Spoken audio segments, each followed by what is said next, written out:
আপনাদের এলাকায় মুরগি যখন ডিম দেয়, বাচ্চা ফুটানোর জন্য মুরগির ডিম কোথায় দেন আপনারা? মুরগির পাখার নিচে দেন নাকি? যদি কোনো ডিম ফাঁকার বাহিরে পড়ে ডিম বাচ্চা হয়তো নষ্ট হয়ে যায়। সেটা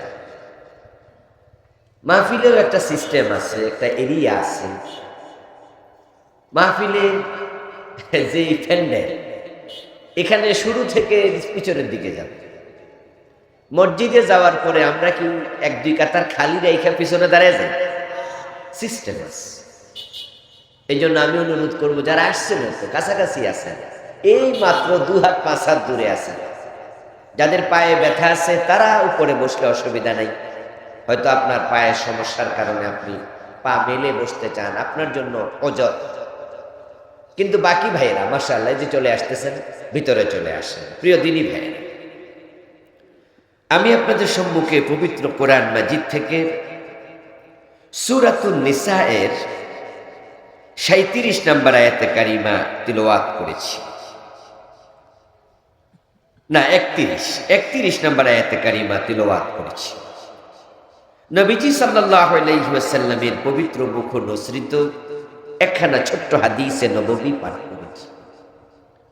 আল্লাহ তাআলা তৌফিক দিলে এখান থেকে কিছু কথা বলবো ইনশাআল্লাহ। এই আয়াতে কারিমাতে আল্লাহ তাআলা আমাদেরকে জান্নাত দেবেন এমন একটি ঘোষণা তিনি নিজে দিয়েছেন। শুধু দেবেন না, এই আয়াতে তিনি বলছেন কিছু মানুষকে তিনি নিজে জান্নাতে ঢুকাবেন, প্রবেশ করাবেন। এ দায়িত্ব আল্লাহ নিজে নিয়েছেন। ওয়ানুদখিলকুম মুদখালান কারীমা। যে ঘরে গেলে মানুষ দারুণভাবে সম্মানিত হবে, সে ঘরের নাম হলো জান্নাত। আর যেই জায়গায় গেলে মানুষ দারুণ অপমানিত হবে, সে জায়গার নাম হলো জাহান্নাম। আমরা কি জান্নাতে যেতে চাই? আল্লাহ তাআলা বলছেন যে তিনি জান্নাতে আমাদেরকে প্রবেশ করাবেন। আসলে জান্নাতে চাইলেও যাওয়া যায় না।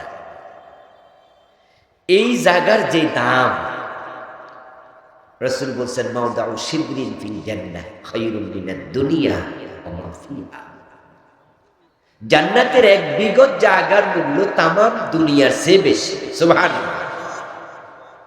1 বিগত জায়গা। আর আল্লাহ যাদেরকে জান্নাত দেবেন, সবচেয়ে ছোটটা যাকে দেবেন তাকে দেবেন পৃথিবীর মতো 10